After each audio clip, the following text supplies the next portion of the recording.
Assalamualaikum warahmatullahi wabarakatuh. Perkenalkan, nama saya Muhammad Abdul Razak Mansur dengan NIM D1B12105. Saya akan melakukan review atau merangkum dua artikel yang telah diberikan.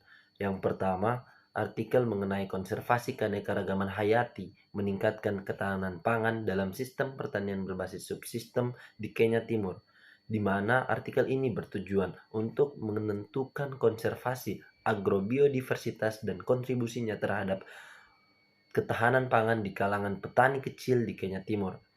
Selanjutnya ada tujuan khusus, yakni untuk menentukan status agrobiodiversitas di antara petani kecil di zona lower dan upper midland di Kenya Timur. Selanjutnya, studi ini dilakukan di Kabupaten Embu dan Taharaka Nithi di Kenya Timur antara musim tanam Mei 2015 hingga Agustus 2015. Kedua kabupaten ini dipilih karena penopang keanekaragaman hayati yang luas. Selanjutnya, di Kenya, komponen fundamental dari keanekaragaman hayati adalah agrobiodiversitas, karena pertanian merupakan tulang punggung perekonomian Kenya yang menempati lebih dari 70% lahan produktif. Studi yang berbeda telah menunjukkan bahwa pentingnya keanekaragaman hayati dalam pertanian, karena setiap spesies memiliki perannya dalam rantai makanan, sementara sifat lingkungan pertanian bergantung pada diversifikasi tanaman.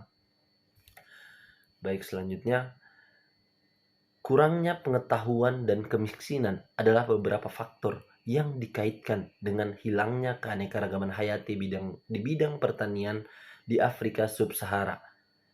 Petani kecil di sebagian besar wilayah seperti Kenya Timur sangat bergantung pada keragaman tanaman dan usaha peternakan.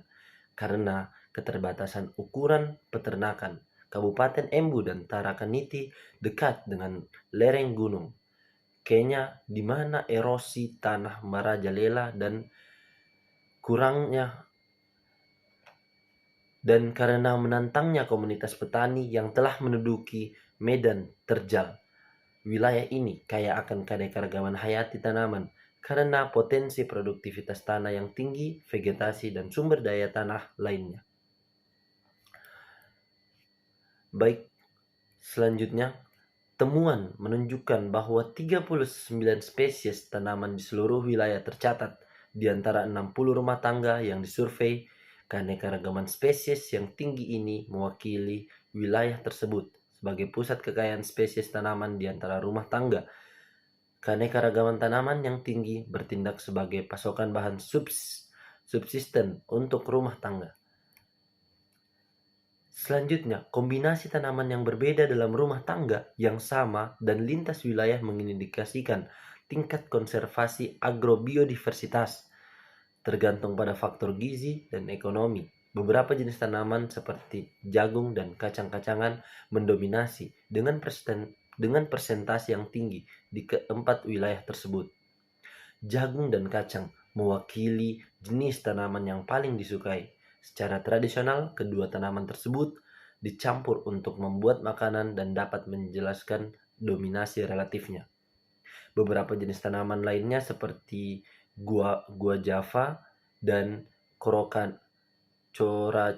memiliki kepadatan relatif yang sangat rendah dengan persentase di satu wilayah. Tanaman ditanam oleh sebagian kecil petani menunjukkan bahwa mereka mungkin berada di ambang kepunahan. Pada artikel yang kedua, skor indeks keanekaragaman hayati menunjukkan bahwa keanekaragaman hayati pertanian kurang dimanfaatkan dalam sistem pangan nasional.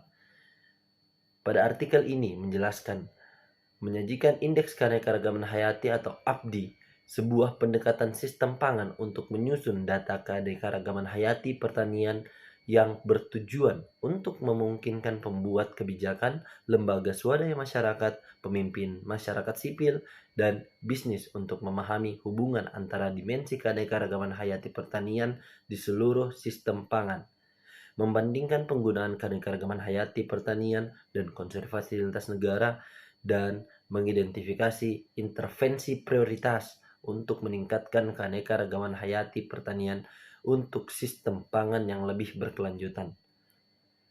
Di luar daripada itu, indikator digabungkan untuk memberikan status gabungan, tindakan, dan skor komitmen dalam konsumsi produksi.